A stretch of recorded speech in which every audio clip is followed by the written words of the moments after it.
So, back to Ring of Power, episode 5. And if you enjoy my pain, like, comment, and consider subscribing. And if you want me to stop, well, you're gonna have to wait till the end of the season because I've already did season 1. I'm already committed till until this show gets canceled. So hopefully it gets canceled so my suffering can end. Alright, let's go on the review. So, review episode 5. But another BS recap again. Oh, on the bright side, there's no Harfoots and Gadolf in this episode, and very little to no Galadriel. So that's bright side, at least. Okay. A bunch of dwarf mining during ordering them where to dig, even though it looked dangerous. And then a sunlight into Chasm Doom. And then we have the origin of the Doors of Durin, about friendship. Only shown through moonlight, open only by friends. Lasting friendship between elves and dwarves. And then we have Kelly Brimbor and Antar discuss the men, which they obviously he wants to give rings to men, so we're gonna get the origin of all the rings. Okay. And then a bunch of bullshit Elvish that does not sound Elvish, it sounds like some made up Elvish. And then we have 9 ring bearers of 9 immortal men kingdoms. Mortal kingdoms. Yeah, make the 9 men. Boy. And then the proposal for 9 rings of power for the men is rejected by Celebrimor, and then Anatar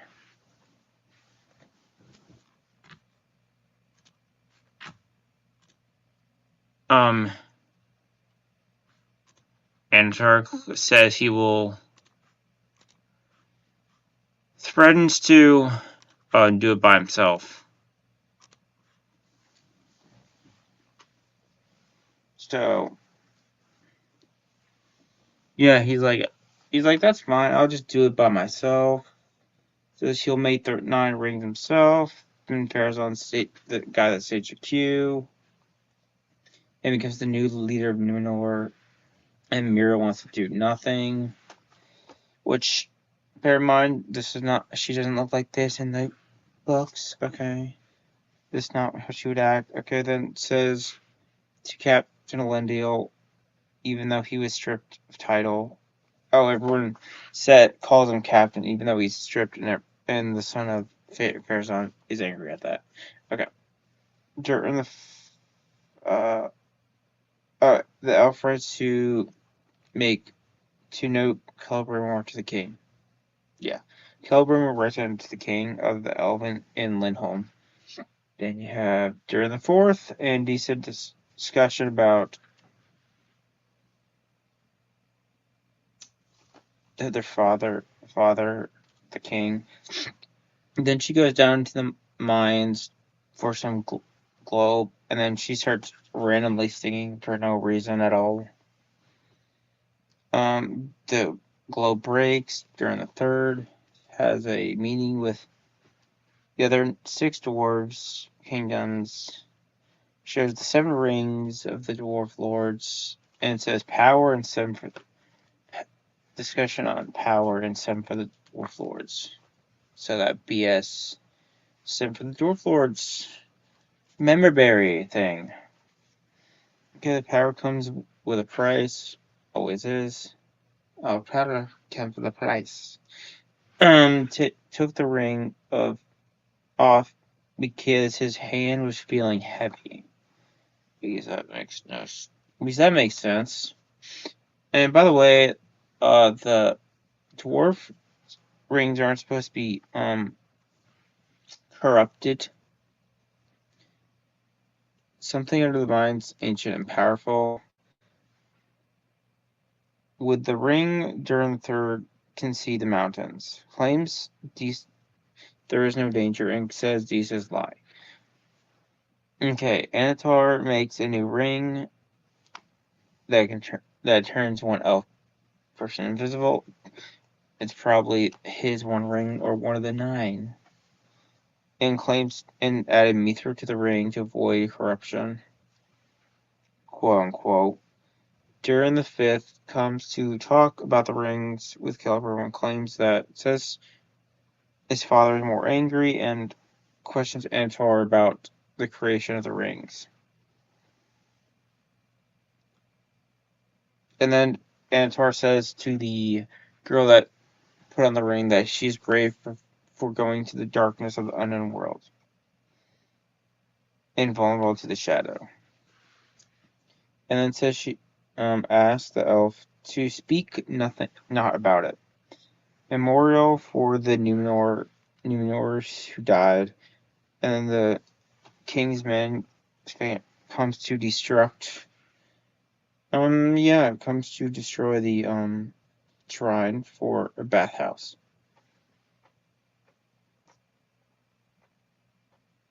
Vanna fights the sun and has a sword in his neck, and Elinda orders him to put down the sword, but then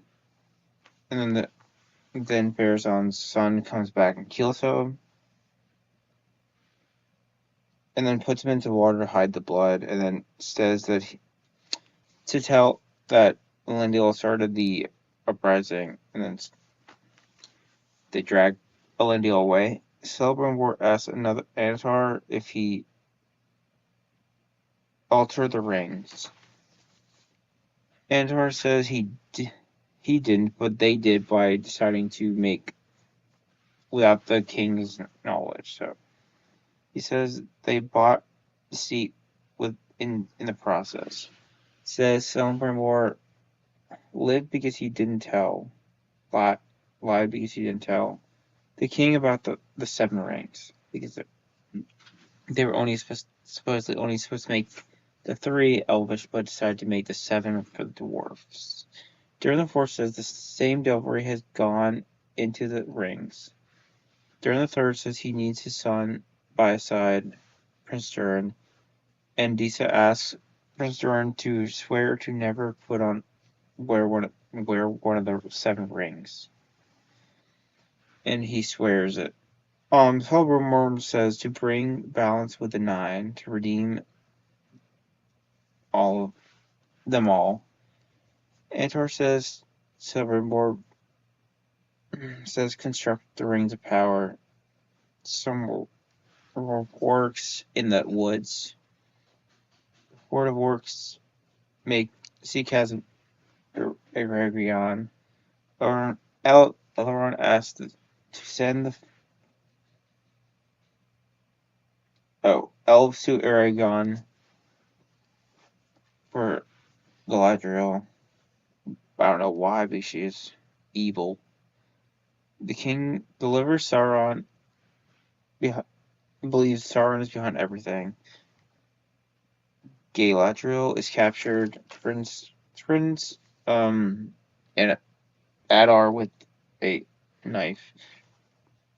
Antar starts forging the 9 rings, or maybe the 1 ring in secret. So this is episode 5's review of Rings of Power. So far, this one wasn't.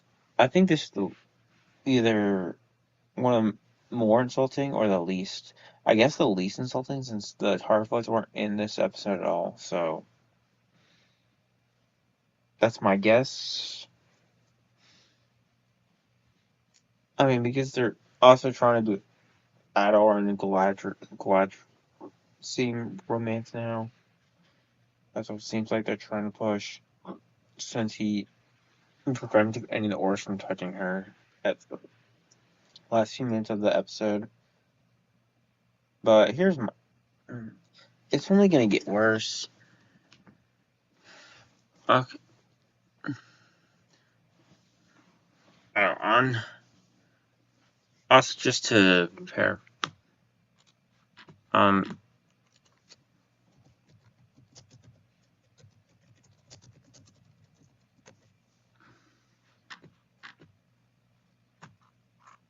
Just for the new game that came out.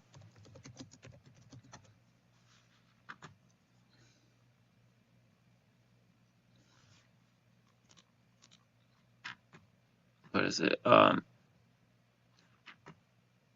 Tales of the Shire. I originally was willing to give it a chance until I saw who was in charge of it.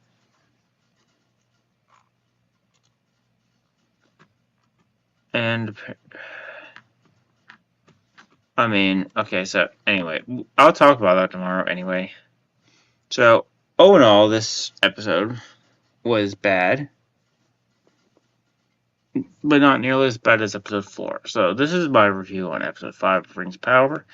I will see you tomorrow when I talk about Tales of the Shire, and see you Monday when I review episode 6. And hopefully this suffering can end by episode 8 and it get canceled. Bye-bye.